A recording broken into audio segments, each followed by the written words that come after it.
नमस्कार विद्यार्थ्यांनो. माझे नाव आहे पंकज मते आणि आज आपण सुरू करणार आहोत इयत्ता 6वीतला गणित विषयातला धडा क्रमांक 13वा, ज्याचे नाव आहे नफा तोटा. आता नफा तोटा हा होतो कुठे? नफा तोटा हा नेहमी व्यावसायिक आपल्या व्यवसायात, आपल्या कामधंद्यात पाहत असतात. म्हणजे एखादी वस्तू त्यांनी एक किमतीला विकत घेतली आणि त्यापेक्षा जास्त किमतीला समजा ती वस्तू विकली गेली, तर याचा अर्थ काय? त्या व्यावसायिकाला, त्या दुकानदाराला त्याचा नफा झाला. त्या वस्तूमुळे त्याला नफा मिळाला. परंतु त्या वस्तू विकत घेण्याच्या किमतीपेक्षाही कमी किमतीत जर ती वस्तू विकली गेली, तर त्या व्यावसायिकाला किंवा त्या दुकानदाराला तोटा झाला. तर हा नफा आणि तोटा यावरती आधारित असे बरेच काही उदाहरणे आहेत, ते आपण पाहू. बरेच काही प्रश्न आहेत सराव संचात, तेही आपण सोडवू. परंतु त्याआधी नफा आणि तोटा याची व्याख्या काय, याचा नेमका अर्थ काय हे समजून घेऊ. तर चला सुरू करूया या धड्याला, ज्याचं नाव आहे नफा तोटा. आता हे चित्र पहा. यामध्ये एक मेळावा आहे, एक आनंद मेळा असा एक मेळावा आहे, ज्यामध्ये तुम्हाला पाहू शकता असे बरेच काही खाण्याचे इथे स्टॉल उभे केलेत. इथे पावभाजीचा स्टॉल आहे, इथे काही खेळण्यांचा स्टॉल आहे, काही सामानांचा स्टॉल आहे आणि इथे भेळपुरीचा स्टॉल आहे आणि त्याच्या पुढेही एखादा स्टॉल आहे. परंतु लक्षात घ्या, या पावभाजीच्या स्टॉल समोर किती माणसे उभी आहेत, किती गिरायके उभी आहेत ते पहा. तसेच या भेळपुरीच्या स्टॉल समोर किती मुले, किती लोक उभी आहेत ते पाहून घ्या. आणि त्यानंतर हा जो विक्रेता आहे त्याने काही वस्तू विकत घेतल्यात काही किमतीला, काही पदार्थ विकत घेतले काही किमतीला. कारण पावभाजी बनवण्यासाठी त्याला काहीतरी वस्तूंची, काही फळभाज्यांची, काही भाज्यांची त्याला गरज पडेलच. तर त्या भाज्या त्यांनी विकत घेतल्या आणि त्या भाज्या एकत्र करून सगळे बनवून एक पावभाजी बनवली आणि त्या पावभाजीचा दर त्यांनी ठरवला आणि त्यानुसार त्यांनी विक्री सुरू केली. तसेच इथे भेळपुरी आहे, एक मुलगी इथे भेळपुरी बनवते. तिनेही भेळपुरी बनवण्यासाठी काही साधन सामग्री विकत घेतली, काही वस्तू, काही गोष्टी, काही खाण्याच्या वस्तू विकत घेतल्या आणि त्या एकत्रित करून भेळपुरी बनवली आणि तिने ह्या बऱ्याच, जितके समोर ग्राहक आले त्यांना विकली. आता लक्षात घ्या, ह्या दोघांपैकी कोणाला नफा झाला, कोणाला तोटा झाला, हे कशावरून ठरेल? हे ठरते कशावरनं? या मुलाने, ह्या व्यक्तीने जे सामान विकत घेतले त्या सगळ्यांचा एकत्रित भाव केला आणि त्यानंतर जितक्याला ते सामान विकले किंवा जितक्याला ती पावभाजी विकली ती किंमत, ह्या दोन्ही किंमतींमधला फरक ठरवतो याला नफा झाला किंवा तोटा. तसेच यांच्याही विकत घेतलेल्या वस्तूंच्या किमतीला आणि विकत दिलेल्या वस्तूंच्या किमतीला मधला जो फरक आहे त्यावरनं ठरवता येतो की ह्या मुलीला फरक झाला, किती नफा भेटला, किती तोटा भेटला. तर पहा, यांनी किती सामान किती दिले. तर पहा, ह्या पावभाजीच्या गाडीवरती किती नफा झाला, तोटा झाला. तसेच या भेळपुरीच्या गाडीवरती किती नफा झाला, तोटा झाला ते आपण पाहूच. सरिताच्या साहित्य खरेदीच्या तपशील. सरिता म्हणजे ज्यांनी भेळपुरी विकत होते त्या, आणि प्रणव जे पावभाजी विकत होते ते. आता सरितांनी प्लेट 20 रुपयाचे घेतल्या, चमचे 10 रुपयाचे घेतले, चटणी 30 रुपयाचे घेतले, मुरमुरे म्हणजेच कुरमुरे हे 50 रुपयाला घेतले, कांदे 20 रुपयाला घेतले आणि इतर बाकीचे साहित्य 60 रुपयाला घेतले. तर त्यांनी विकत घेतलेल्या साहित्यांचा एकूण रक्कम किती होती? रुपये 190. तसेच प्रणवने पावभाजीसाठी भाज्या घेतल्या 70 रुपयाच्या, बटर घेतलं 25 रुपयाचं, पाव घेतले 45 रुपयाचे, मसाला घेतला 14 रुपयाचा आणि इतर बाकी साहित्य घेतले 20 रुपयाला आणि त्याला खर्च झाला 174 रुपये. लक्षात घ्या, प्रणवने पावभाजीसाठी जो खर्च केला सामानासाठी तो होता 174 रुपये आणि सरिताने भेळपुरीच्या गाडीसाठी जो काही खर्च केला तो 190 रुपये. परंतु लक्षात घ्या, भेळपुरी विकताना तिला विक्री करून मिळणारी रक्कम होती 230 रुपये. आता पहा, सरिताने जे एकूण साहित्य विकत घेतले ते होते 190 रुपयाचे, परंतु त्यांनी विक्री करून त्यांना मिळालेली रक्कम होती 230 रुपये. तिथेच प्रणवने एकूण विकत घेतलेले साहित्य होते 174 रुपयाचे, परंतु त्याला विक्री करून मिळालेली रक्कम होती 160. तर पहा, प्रणवने 174 रुपये खर्च केला पावभाजीसाठी लागणाऱ्या साहित्यासाठी. परंतु त्याची विक्री करून त्याला किती रक्कम मिळाली? 160 रुपये. तर त्याच्या एकूण खरेदीच्या किमतीपेक्षा त्याला विक्री किंमत ही सगळ्यात कमी भेटली. किती रुपये कमी भेटली? 14 रुपये. याचा अर्थ प्रणवला पावभाजीच्या गाडीवरती कमी किंमत मिळाल्याने त्याचा झाला तोटा. विक्री किंमत त्याला कमी मिळाली, त्याचा झाला तोटा. परंतु इथे पहा, सरिताच्या भेळपुरीच्या गाडीवरती तिचा खर्च झाला होता 190 रुपये, परंतु विक्री करून मिळालेली रक्कम आहे 230 रुपये. तर एकूण खर्चापेक्षा तिच्याकडे जी विक्रीची किंमत होती सगळ्यात जास्त होती. याचा अर्थ सरिताला झाला फायदा, म्हणजेच नफा. तर अशा प्रकारे आपण नफा आणि तोटा काढू शकतो. तर पहा, प्रणवने एकूण केलेला खर्च आपण पाहिला आणि तो नाराज का आहे तोही आपल्याला कळले. कारण नाराज असल्या कारण असे की त्याला 14 रुपयाचा तोटा झाला. परंतु दुसऱ्या बाजूला सरिताने भेळपुरी विकून 190 रुपये खर्च केले, परंतु ती आनंदी का दिसते? कारण तिला 230 रुपये विक्री किंमत मिळाली, किंवा विक्री करून सगळी भेळपुरी विक्री करून तिला 230 रुपये मिळाले, म्हणजे 40 रुपये तिचा फायदा झाला, म्हणून ती खुश आहे. तर नफा आणि तोटा यावरनं कसे समजायचे? नफा आणि तोटालाच म्हणतात प्रॉफिट अँड लॉस. पैसे कमवण्यासाठी लोक वेगवेगळी कामे करतात. ग्राहकांना हव्या असलेल्या वस्तू विकायच्या व्यवसाय दुकानदार करतात. म्हणजे आपल्याला कपडे पाहिजे असेल तर दुकानदाराने कपड्यांचं दुकान ठेवलेले आहे किंवा मांडलेले आहे किंवा उघडलेले आहे. आपल्याला समजा चपला घ्यायच्या असतील, आपल्याला समजा बुटं घ्यायचे असतील, आपल्याला समजा सॉक्स घ्यायचे असतील, तर यासाठीही चपलांचे दुकान उघडलेले आहे. आपल्याला अन्नधान्य घ्यायचं असेल तर त्यासाठी किराणा मालाचं दुकान आहे.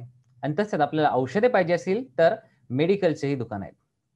तर आपल्याला ग्राहकांना ज्या ज्या गोष्टी हव्या आहेत त्यासाठी दुकानदारांनी ती दुकाने उघडलेली आहेत. आता ठोक व्यापाराकडून म्हणजेच घाऊक व्यापाराकडून मोठ्या प्रमाणात स्वस्त दराने वस्तू आणल्या जातात. म्हणजेच काय? एक घाऊक व्यापारी असतो, त्याच्याकडून सगळ्यात जास्तीत जास्त वस्तू मागवल्या जातात. कारण तो घाऊक व्यापारी जर आपण त्याच्याकडून जास्तीत जास्त एकसाथ विकत घेतल्या तर तो त्यावरती कमी रुपयात किंवा स्वस्त दरात त्या वस्तू आपल्याला विकत देतो आणि त्याची किंमत छापील किमतीपेक्षाही कमीच असते. आता आपण काय करतो? दुकानदार काय करतात? त्या वस्तू सुट्या करून छापील किमतीला विकल्या की जास्त रक्कम मिळते. म्हणजे आपण घाऊक व्यापाऱ्याकडून जेव्हा घेतली तेव्हा त्याने छापील किमतीपेक्षा कमी किमतीत आपल्याला त्या वस्तू विकल्या. परंतु आपण दुकानदाराने काय केले? त्या वस्तू सुट्या केल्या आणि छापील किमतीवरतीच त्या वस्तू विकल्या.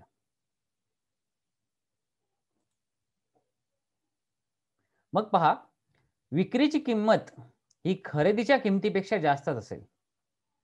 कारण घाऊक व्यापाऱ्याने आपल्याला छापील किमतीपेक्षा कमी किमतीत वस्तू विकत दिल्या, परंतु आपण विकताना छापील किमती इतक्याच किमतीने आपण वस्तू विकल्या.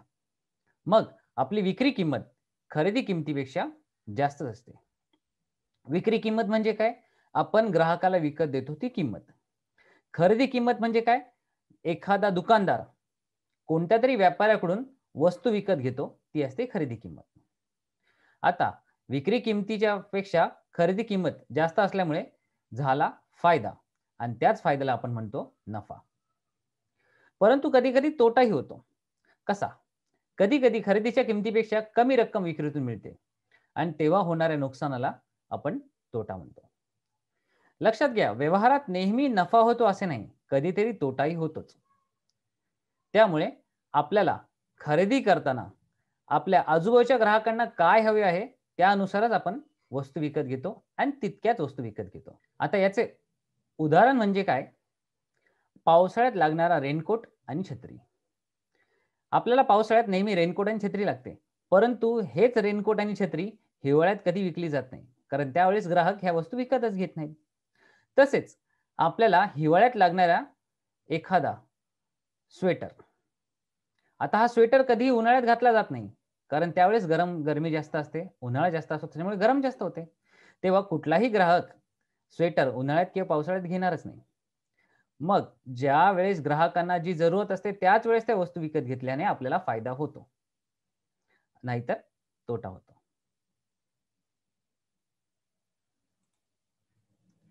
आता पहा, तोटा कसा काढायचा आणि नफा कसा काढायचा. म्हणजे आपल्याला व्यावसायिक नफा कसे काढतात आणि तोटा कसे काढतात हे इथून कळेल. खरेदीपेक्षा विक्री किंमत जास्त असेल, पहा, खरेदीपेक्षा विक्री किंमत जास्त असेल तेव्हा नफा होतो आणि खरेदीपेक्षा विक्री किंमत कमी असेल तेव्हा तोटा होतो. खरेदी म्हणजे काय? दुकानदाराने एखाद्या व्यापाऱ्याकडून विकत घेतलेली वस्तू. त्यावेळेस जी किंमत होते ती खरेदी किंमत. आणि जेव्हा दुकानदार एखाद्या ग्राहकाला ती किंमत एखादी वस्तू विकतो, त्यावेळेस विक्री किंमत असते. तेव्हा खरेदी किंमत म्हणजे काय? मी व्यापाऱ्याकडून वस्तू घेतली त्यावेळेसची किंमत.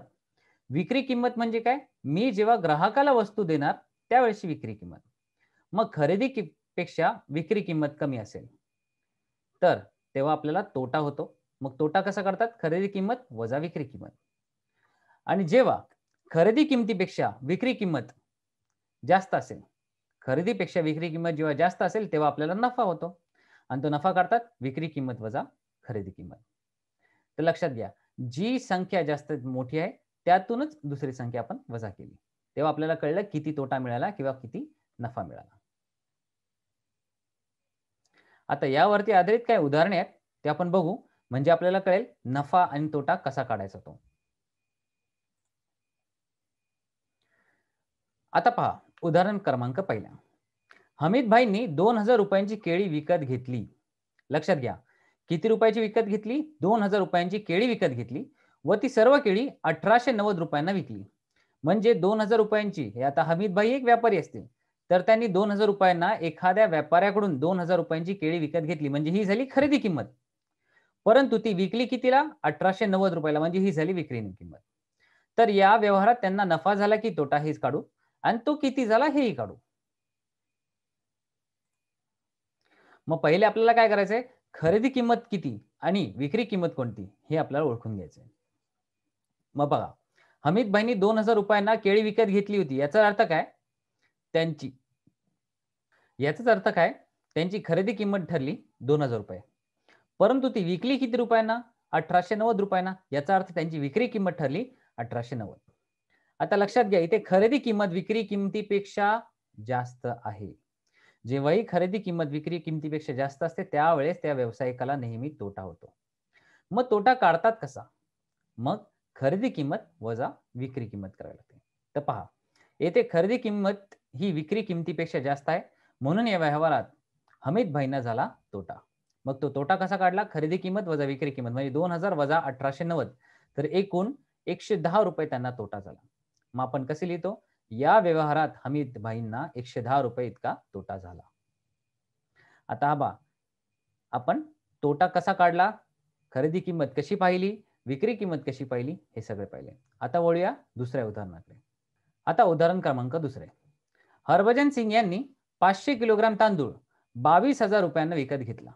आता बघा, 500 किलोग्राम तांदूळ 22,000 रुपयांना विकत घेतला व प्रति किलो 48 रुपयांनी सर्व तांदूळ विकला. तर त्यांना किती रुपये नफा झाला? तर पहा, हरभजन सिंगने 500 किलोग्राम तांदूळ 22,000 रुपये विकत घेतला, म्हणजे त्यांना विक्री किंमत मिळाली 22,000 रुपये. किती किलो मागे? 500 किलोग्राम मागे. परंतु त्यांनी विकले कितीला? प्रति किलो 48 रुपयांना विकला. मग त्यांना किती रुपये नफा झाला हे काढायचं.